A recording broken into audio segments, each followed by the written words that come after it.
नमस्कार। नानी के साथ कहानियाँ इस चैनल में आप सभी का स्वागत है। वेलकम। आज आपकी जयश्री नानी फिर एक कहानी लेके आई है। आज का कहानी का शीर्षक है जीनी और चार दोस्त यानी चार फ्रेंड। एक शहर था और वहाँ एक कॉलोनी में पास पास मकान में चार दोस्त रहते थे।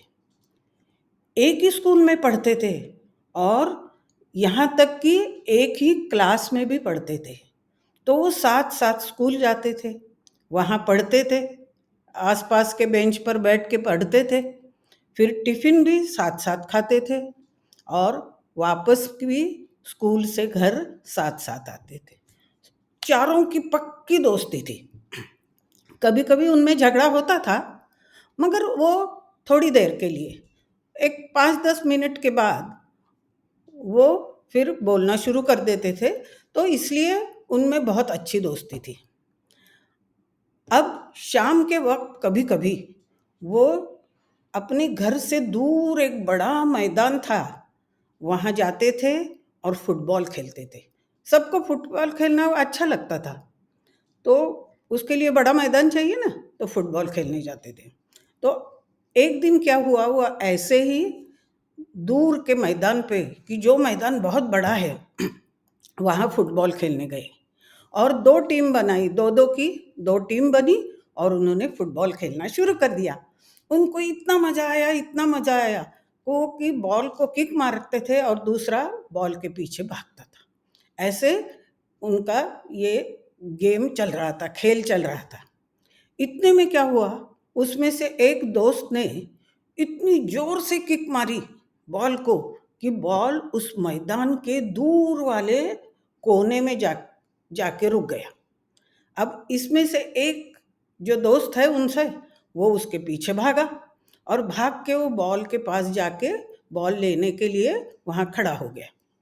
इतने में क्या हुआ पता है, वो जमीन में से आवाज आने लगी कि मुझे बाहर निकालो, मुझे बाहर निकालो, मुझे बाहर निकालो। ये तो एकदम डर गया लड़का, एकदम डर गया कि ऐसे कैसे जमीन से आवाज आ रही है। फिर उसने क्या किया, अपने दोस्तों को बुलाया, आ जाओ आ जाओ, इधर आ जाओ, इधर आ जाओ करके। तो वो दोस्त भी भाग के आ गए। फिर चारों ने वहां देखा, सचमुच जमीन से आवाज आ रही थी, मुझे बाहर निकालो, मुझे बाहर निकालो, मुझे बाहर निकालो। फिर चारों ने सोचा कि देखते तो है कि कौन कह रहा है और अंदर क्या है। फिर चारों ने वो जमीन खोदना शुरू कर दिया।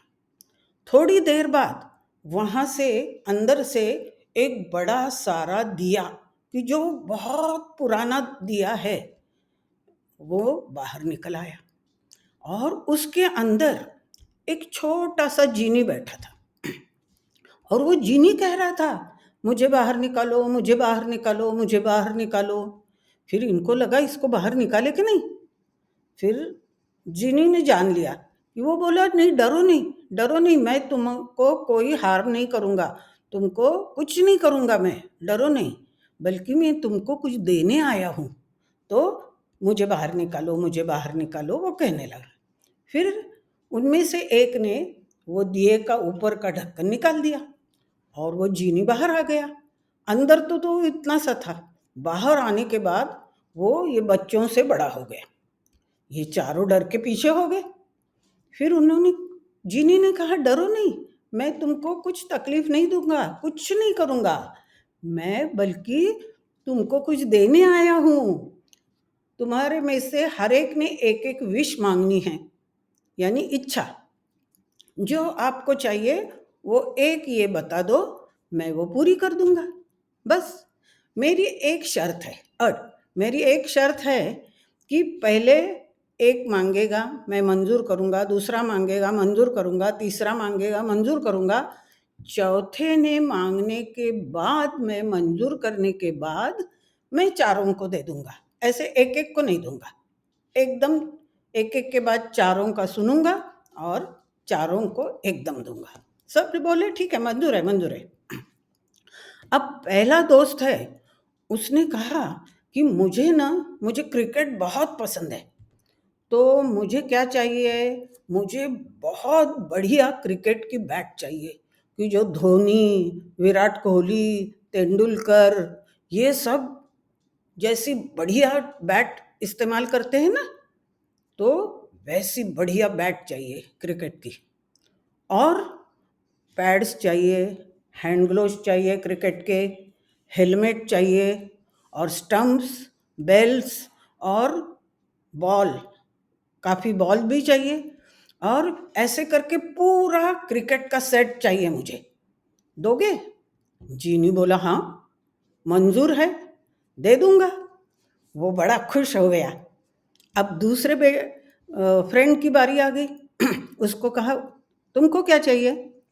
उसने बोला कि मैं ना स्कूल से आता हूँ तो मुझे ना ये कार्टून देखना बहुत पसंद है।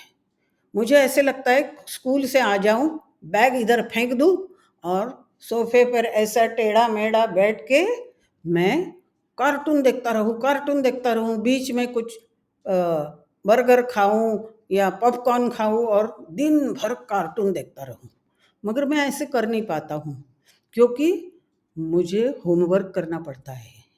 उसके बाद कभी दूसरे दिन स्कूल में टेस्ट हो रही तो मुझे वो टेस्ट के लिए पढ़ना पड़ता है। फिर कभी कभी एग्ज़ाम्स भी आते हैं तो उसके लिए भी दोपहर से पढ़ना पड़ता है और मुझे कार्टून नहीं मैं देख पाता। तो ऐसे करना कि मैं स्कूल से आऊँगा, बैग ऐसे रख दूँगा सोफे पर, कार्टून देखूँगा, आप मेरा होमवर्क करना और जब टेस्ट होगी तो मेरे लिए पढ़ना और जब एग्ज़ाम होगी तो मेरा पेपर भी लिखना। करोगे? जीनी बोला हाँ, करूँगा, मंजूर है। तो वो भी खुश हो गया, सबके चेहरे पे ऊपर इतना हंसी दिखने लगी, खुश हो गए।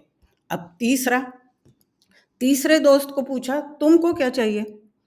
तो तीसरे दोस्त ने कहा कि मुझे ना वीडियो गेम खेलना बहुत पसंद है, बहुत ही ज़्यादा वीडियो गेम खेलना पसंद है।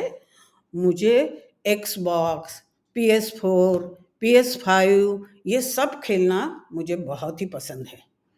तो वो सब गेम्स के जो गैजेट्स है, जो जो सामान वो गेम्स खेलने के लिए लगता है, वो सारा सामान मुझे दे दो।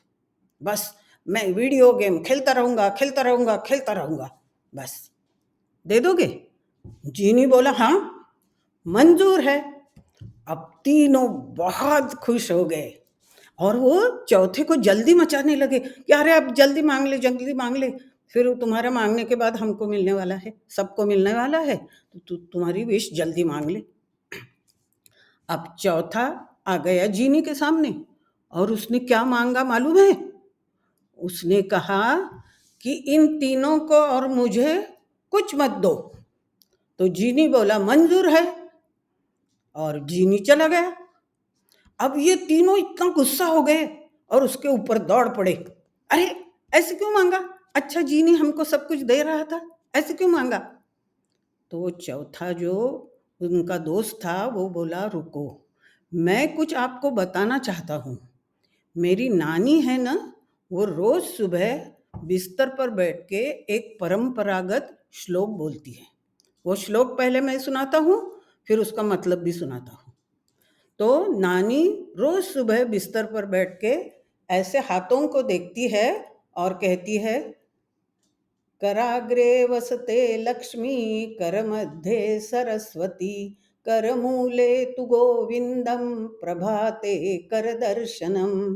कर का मतलब है हाथ। तो सुबह सुबह ये हाथों की प्रेयर करना है। अब इसका मतलब क्या है कि हमारे हाथ जो है, जो भगवान ने हमें दिए हुए हैं, वो बड़ा फोर्स है हमारे पास और उसकी याद इस श्लोक में है कि हमारे हाथ की मेहनत से हम लक्ष्मी पा सकते हैं। हम बुद्धि से इन हाथों से सरस्वती का स्थान भी हमारे हाथ में है। क्यों? ऐसे क्यों है? क्योंकि हमारे इन दोनों हाथों में परमेश्वर का आशीर्वाद है। तो ये ऐसे हाथ हमारे पास है, ये सुबह उठ के अगर हमने सोच लिया तो क्या होता है, हमारा कॉन्फिडेंस एकदम बिल्डअप होते आता है कि अरे मेरे पास ये दोनों हाथ है, मैं मेहनत करके प्रामाणिकता से, लगन से कुछ भी पा सकता हूँ।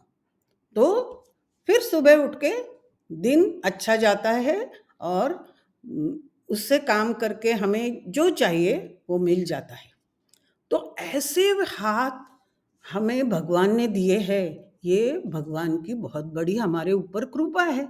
तो हम क्यों किससे क्यों मांगे? हम दूसरों से क्यों मांगे कुछ?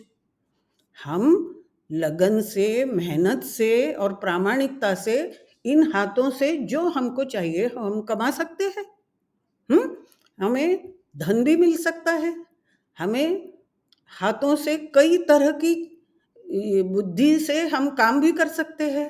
कई कई लोग तो हाथों से इंस्ट्रूमेंट बजाते हैं, चित्रकला करते हैं और मूर्तियाँ बनाते हैं। हाथों से कितनी सारे काम हो जाते हैं और उससे धन मिलता है, ज्ञान बढ़ता है, तो सरस्वती का भी स्थान है। मगर एक बात है, इन हाथों से अगर धर्म का अच्छा काम करो तो ही भगवान साथ देता है। अधर्म का, बुरे काम के लिए भगवान कभी साथ नहीं देता। तो इन हाथों से हमें अच्छा काम करना है और ये सब हम अपने आप पा सकते हैं। हम क्यों किसी से क्यों मांगे? हाँ, तो फिर वो तीनों दोस्तों को समझ में आ गया कि हाँ, हम ऐसे किसी को क्यों मांगे कि हमको ये दे दो, हमको वो दे दो, हमको वो दे दो। क्योंकि हमारे हाथों की मेहनत से कमाना, पाना, ये बहुत बड़ी बात है और इसका कोई मोल ही नहीं है। तो हम अब ये सबक हमारे ये इस कहानी से मिल गई कि हमारे हाथ में सब कुछ है, तो हम मेहनत से वो कमाएंगे। अभी देखो आप छोटे हैं, तो अपनी उम्र के हिसाब से इन हाथों का इस्तेमाल करना, और जैसे जैसे बड़े हो जाएंगे तब आप और मेहनत करके ये फिर लक्ष्मी भी मिलेगी, फिर सरस्वती का स्थान भी है तो वो भी ज्ञान भी प्राप्त होगा और सब कुछ आपको जो विश है आपकी वो आप अपने आप खुद पूरी कर सकते हैं। तो आज की सबक क्या है कि किसी से कुछ नहीं मांगना, हमारे कॉन्फिडेंस को बिल्डअप करके हमारे हाथों से वो चीज़ पाना है ना। अब ये कहानी आज यहाँ पूरी हो गई। आपको कहानी अच्छी लगी तो सब्सक्राइब करना और लाइक करना नहीं भूलना। फिर मिलते हैं एक और कहानी लेके। Bye bye, bye bye.